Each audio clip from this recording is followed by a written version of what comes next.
ഔഷനാന്ത അങ്ങേ ദിവ്യഹൃദയത്തിലെ മുറിവിൽ എന്നെ മറയ്ക്കണമേ. ഓ ഈശോനാഥ, അങ്ങേ ദിവ്യഹൃദയത്തിലെ മുറിവിൽ എന്നെ മറയ്ക്കണമേ എന്ന അൽഫോൻസാമയുടെ പ്രാർത്ഥന വെറും അധരത്തിൻ്റെ പ്രാർത്ഥനയായിരുന്നില്ല. തൻ്റെ ജീവിതത്തെ പൂർണ്ണമായും തിരുമുറിവിൽ ഒളിപ്പിച്ചവളുടെ സ്നേഹത്തിൻ്റെ ഗീതമായിരുന്നു അത്.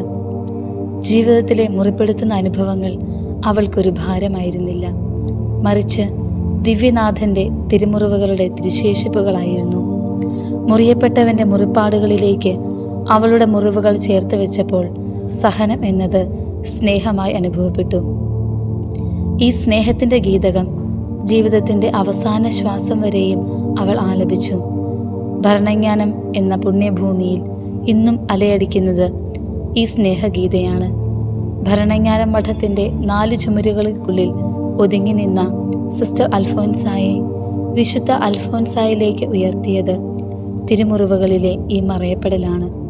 വിശുദ്ധ അൽഫോൻസാമയുടെ തിരുനാൾ ആഘോഷിക്കുമ്പോൾ നമുക്ക് പ്രാർത്ഥിക്കാം, ഈശോയെ, അങ്ങേ നിണമൊഴുകുന്ന തിരുഹൃദയത്തിലേക്ക് എന്നെയും ചേർത്ത് വയ്ക്കണമേ.